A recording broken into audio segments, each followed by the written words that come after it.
Pero itong solar na to na dapat pinroduce at inaccomplish ni Leviste sa kanyang pagkakuha ng prangkisa ay hindi, naging ghost electricity. Kuryenteng hindi talaga kuryente. Nakuryente lang tayo, ika nga. Nasa yugto na ng preliminary investigations ang reklamong plunder at graft laban sa mag-ina na si Senator Loren Legarda at Batangas 1st District Representative Leandro Legarda Leviste, maging kay former Department of Energy Secretary Alfonso Cusi.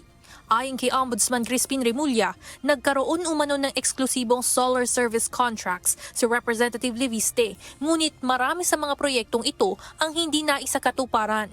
Tinatayang umaabot sa mahigit 10.4 billion pesos ang hindi nabayarang obligasyon sa pamahalaan dahil sa mga hindi natuloy na kontrata. Di ba meron tayong mga ghost projects na binitira? Dito, ghost electricity. Pangako nila magpo-produce sila ng kuryente. Pangako nila sa Philippine Energy Plan nakalimbag itong dapat production na gagawin ng solar. Pero hindi nila ginawa. Binenta lang, kumita lang ng pera, pero hindi nila ginawa. Dawit rin umano ang ina ng mambabatas dahil malinaw umanong tinulungan nito ang kanyang anak na makakuha ng kontrata sa pamamagitan ng kanyang posisyon sa mataas na kapulungan ng Kongreso. Hindi naman makukuha na 21-year-old, 21 lang si Leandro nun eh. Yung prangkisa na exclusive, kung hindi tinulungan ng nanay niya na chairman noon ng Finance Committee ng Senado. Ginamit niya yung kanyang posisyon para makakuha ng prangkisa yung anak niya. Kung si Ombudsman Remulla ang tatanungin, ang proyektong ito ni Congressman Leviste ang isa sa mga dahilan kung bakit hindi nadaragdagan ang supply ng kuryente sa bansa at patuloy na mataas ang presyo ng kuryenteng binabayaran ng mga consumer.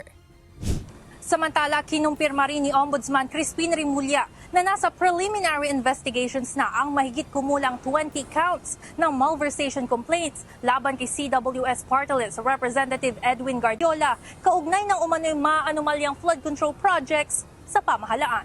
Contractor yon, yung yung mga ginawa niya na self-dealing sa loob ng Kongreso, tsaka yung trabaho na hindi dapat ginagawa ng isang congressman ay ginawa niya. Alam na, contractor, di ba? Alam niyo na yan, conflict of interest. Sa pahayag na inilabas ng Office of the Ombudsman, lumabas sa investigasyon na mahigit 879 million pesos na pondo ng pamahalaan ang naipambayad sa kumpanyang S.Ang Construction and General Trading na sinasabing malaking pagmamayari at kontrolado ni Guardiola at ng kanyang pamilya.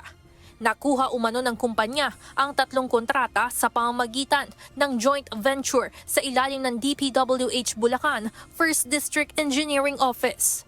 Ang preliminary investigations ay yugto kung kailan binibigyan ng pagkakataon ang mga respondents na sagutin ang mga alegasyong kanilang kinakaharap.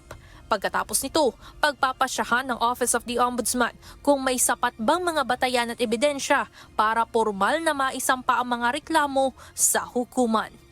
Evan Alvarez, UNTV News and Rescue. Diyos ang aming sandigan, serbisyo publiko ang aming pinahahalagahan.